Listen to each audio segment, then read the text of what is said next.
What is up? What is up? What is up, everybody? Welcome back to the channel.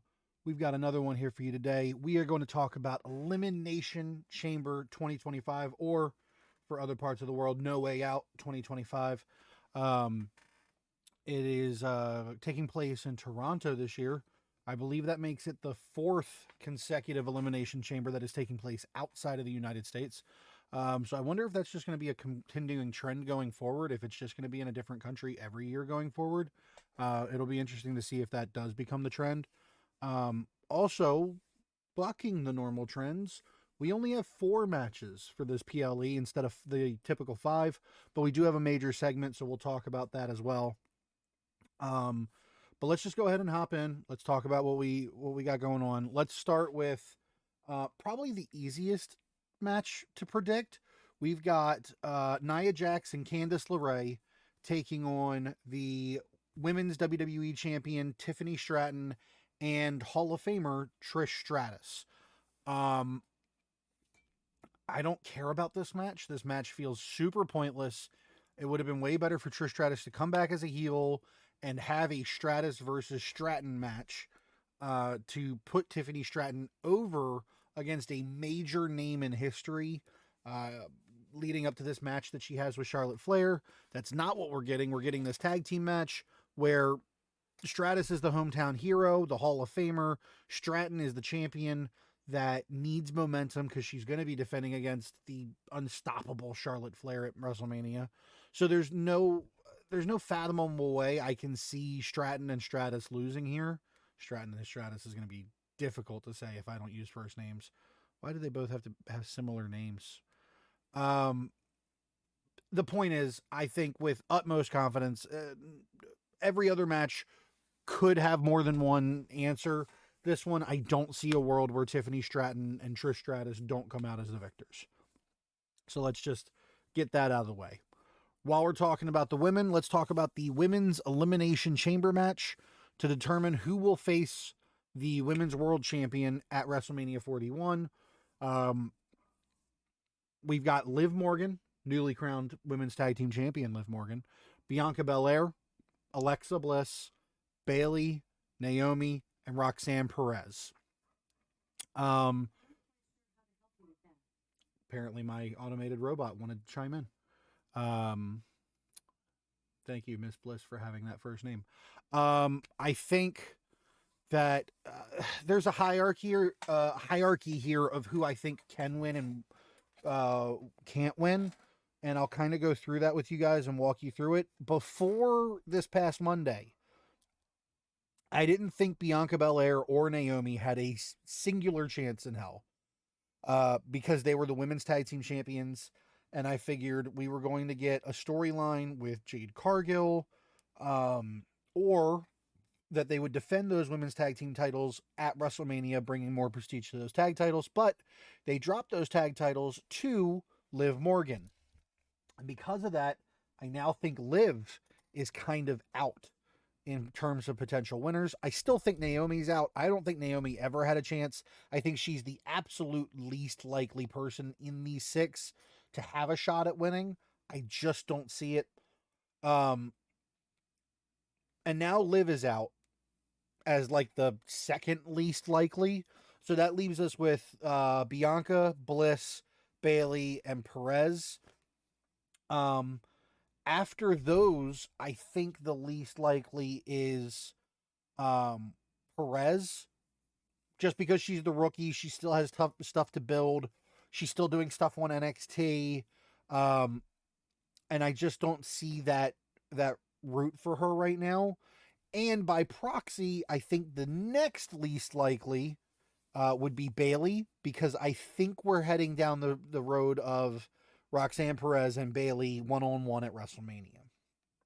The only reason I have Bayley above Perez is because I think there could be an interesting story to tell with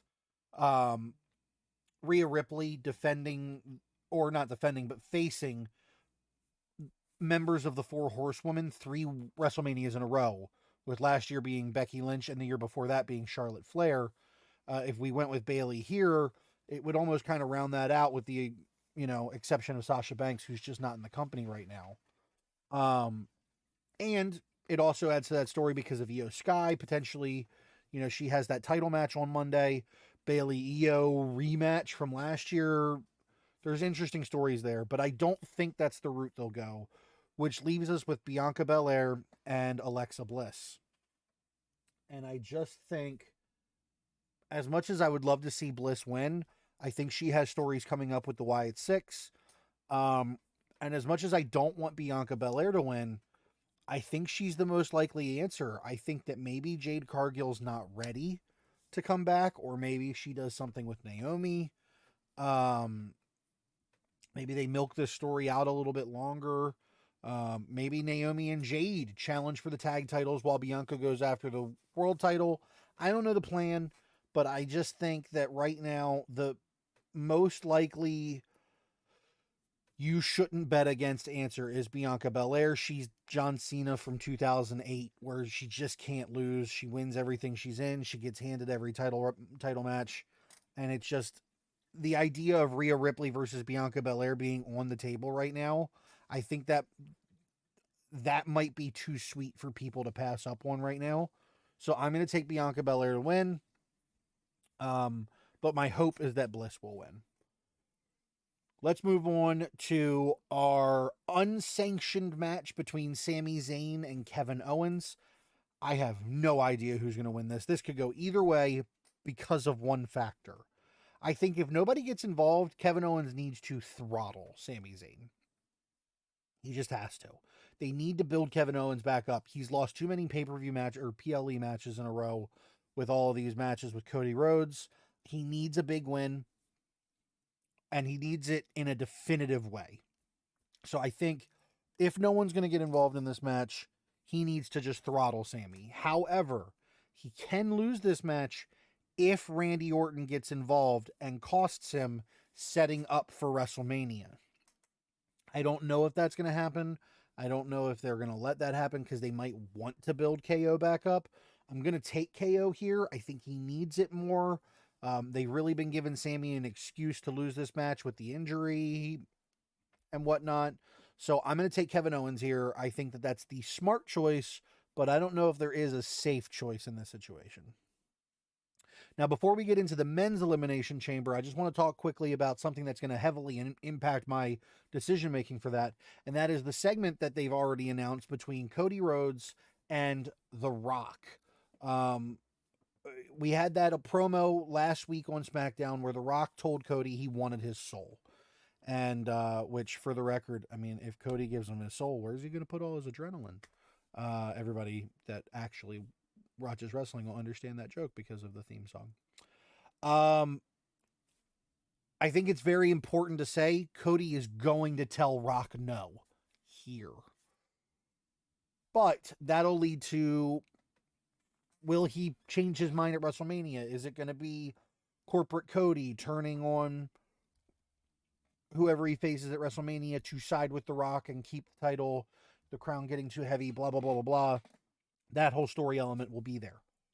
So I just wanted to note, and I think it's important to note, Cody will tell The Rock no here, and that will not be the end of this.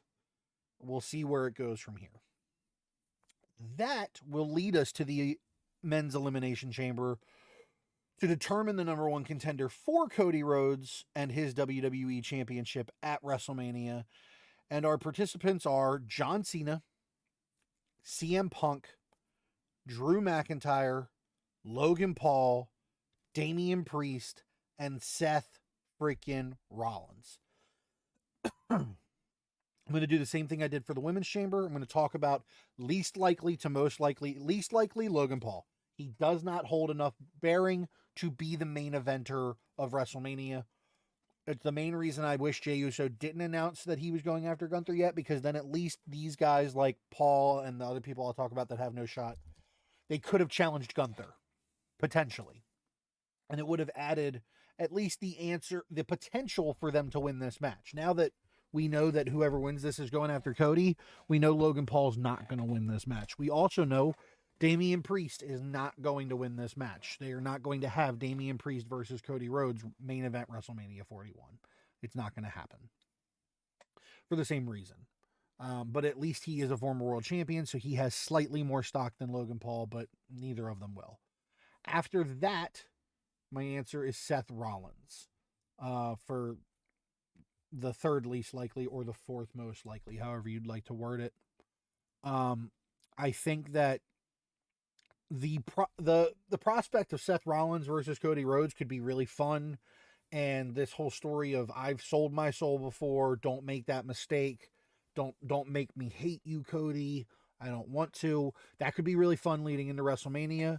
I just think at this point we've established that it is going to be Seth versus Roman in some shape or form at Mania, and I'd rather see that, honestly. So I'm gonna leave Seth out of this. But this right here, this is the point where all four of these other people are possible. Seth, Drew, Cena, Punk, they're all possible. Paul and Priest are not. But this is just my least likely answer because he has a pre-cooked, premeditated story that is just so integral to WrestleMania at this point that it's more important than him being in a title match. Third, I have Drew McIntyre. This is the line where it's like, okay, this is very possible. Drew being a big heel, getting his WrestleMania moment the following year after kind of putting everybody else over last year at WrestleMania. This could be huge. He's had a big year of putting people over. This could be big for him. But he's also lost most of his matches since he lost to Punk at Hell in a Cell. Or at Bad Blood in Hell in a Cell.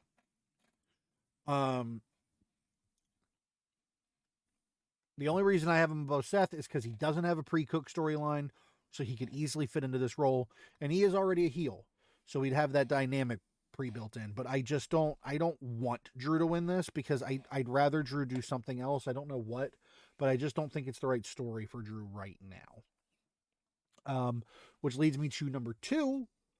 Now, we're down to Cena and Punk. It's up in the air. Really tough to choose, but I'm going to put Punk at 2.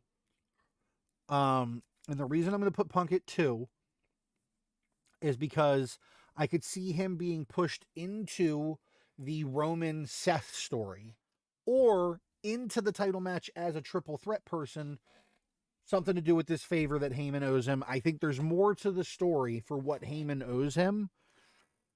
And so I just don't think he wins this match, because then what is it that Heyman could owe him? What is this favor leading into Mania?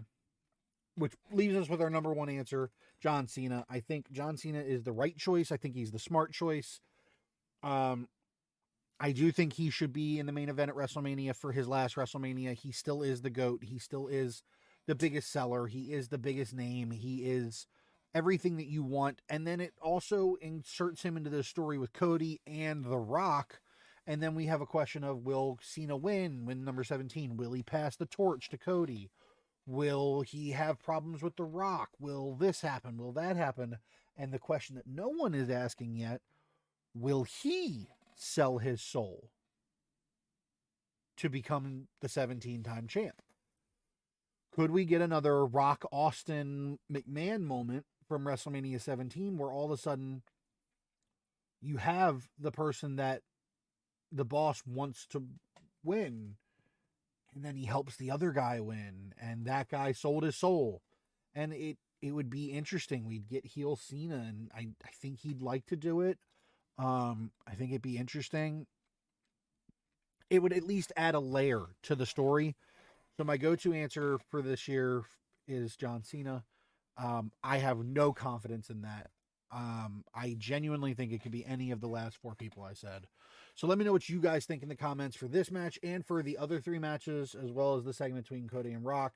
And with all that being said, thank you guys so much for watching. As always, I'm Pip. Y'all are the greatest. Enjoy Elimination Chamber, and when in doubt, we'll see you next time. See ya!